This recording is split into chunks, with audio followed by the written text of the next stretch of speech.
पिछले कई दिनों से संभल के प्राचीन इतिहास को खंगालने की कोशिश की जा रही है और आप इस समय देख सकते हैं गुरु चौक में भी खुदाई का काम जारी है। और उन्होंने देखिए खुदाई के दौरान एक कूप मिला है, इसे मृत्यु कूप कहते हैं और इसकी काफी महानता है। उसके साथ साथ आपको मंदिर के प्रमाण भी यहाँ पे मिले हैं। पास में बताया जाता है कि मंदिर भी है, लेकिन इस समय आपको मंदिर के नाम पर सिर्फ 2 पेड़ नजर आएंगे और लेकिन बाउंड्री वॉल नजर आएगी जो इस समय धरती में धसी हुई है। इससे यह पता चलता है कि पिछले कई वर्षों से किसी ने भी इस तरफ ध्यान नहीं दिया, संस्कृति की तरफ ध्यान नहीं दिया।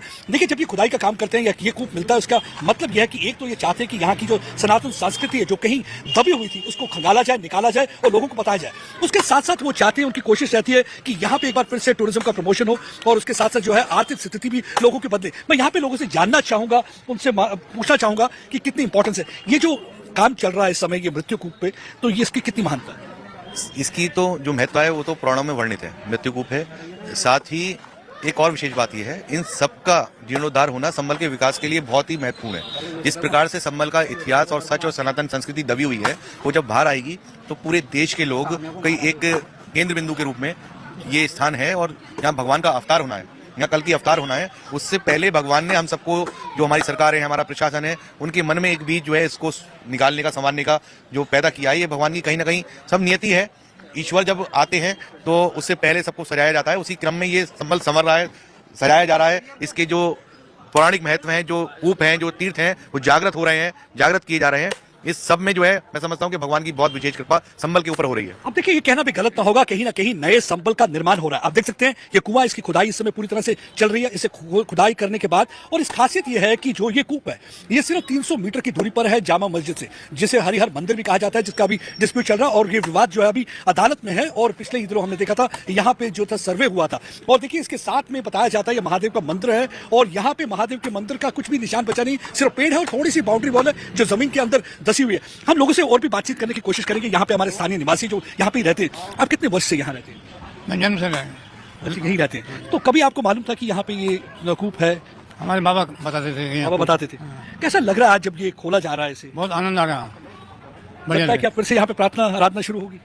उम्मीद तो ऐसी है, यहाँ दोबारा प्रार्थना। आप देख सकते हैं इनके चेहरे पे कितनी मुस्कान है, कितनी खुशी का माहौल है। कभी उन्होंने सोचा नहीं था कि दशकों बाद कभी ऐसा दिन भी आएगा कि यहाँ पे कूप खोदा जाएगा, क्योंकि ये बताया जाता है इसकी कूप की खासियत यह है कि यहाँ पे स्नान किया करते थे, उसके बाद यहाँ से जो थे डिवोटीज जो थे वो हरिहर मंदिर जाया करते, वहाँ पूजा आराधना करते थे। मेरे साथ और भी यहाँ पे हैं जो इतिहासकार हैं, इनसे जानने की कोशिश करें। संभल की बताइए सिग्निफिकेंस क्या है, कितनी इंपॉर्टेंस है और इन कूप जो बताए जाते हैं 19 के करीब, कितनी इंपॉर्टेंस है, महत्व कितना है? अगर एक शब्द में कहें हम तो मृत्यु प्राप्त जीवन को अगर प्राण मिल जाए तो उसका महत्व कितना है।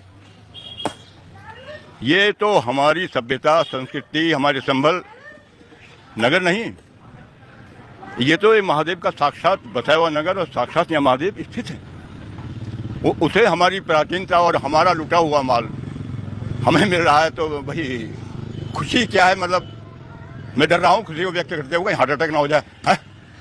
देखिए आप खुद समझ सकते हैं कि कितनी खुशी का माहौल है वाकई में, क्योंकि जब आपकी संस्कृति को जीवित किया जा रहा हो और आपके सामने भी, और जीते जी कभी आपने इस बारे में सोचा भी ना हो कि कभी ऐसा भी दिन आएगा कि वाकई में कहा कि अगर मृत्यु शरीर को अगर जीवन मिल जाए उसके अंदर, तो वही इस तरीके से इनको सबको एक जीवन मिल गया है। और आप देखिए ये जो एक जीवित किया जा रहा है इतिहास को, उस हिंदू इतिहास को, सनातन इतिहास को जो कहीं जमीन के अंदर दबा हुआ था। और आप बता सकते हैं कि इसके लिए आप किसको ब्लेम करते हैं जो इस इतिहास को दबाने में? लगता है कि पुरानी सरकारों ने भी इसमें कोई रोल प्ले किया?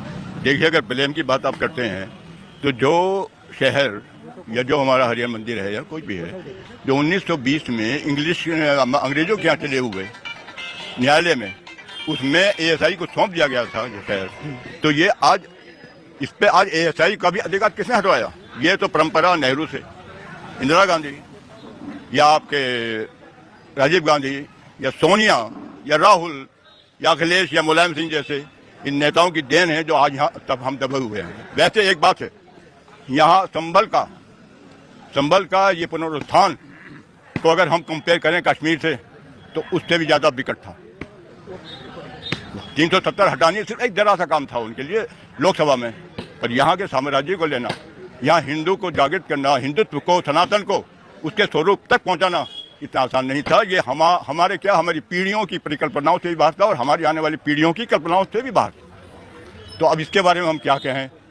एक बार फिर से मैं चाहूंगा अपने वीडियो जर्नलिस्ट को आपको ये गली की तरफ दिखाएं। बस कुछ ही दूरी पर यहाँ पे जामा मस्जिद है, जिसे कहते हैं कि जामा मस्जिद बाबर ने जो है हरिहर मंदिर को तोड़कर बनाई गई थी और उस पर काफी विवाद चल रहा है। हमने देखा पिछले दिनों यहाँ पे हिंसा भी हुई थी, पत्थरबाजी हुई थी, उसके बाद गोली भी चली थी जिसमें 4 लोगों की जान चली गई थी। लेकिन उसके बाद से यहाँ के लोगों ने, स्थानीय निवासियों ने एक करारा तमाचा मारा है उन डिवाइसिव फोर्सेज को जो यहाँ पे चाहते थे कि हिंदू और मुसलमानों के बीच में और ज्यादा दरार पैदा की जाए। और आप देख सकते हैं इस वक्त जो ये शख्स यहाँ पे खुदाई कर रहा है, मैं इससे भी बातचीत करने की कोशिश करूंगा। आपका नाम क्या बाबा? मोहम्मद नादिम। कैसा लग रहा है जब आप ये खुदाई कर रहे हैं, ये इतिहास की चीज सामने आ रही है?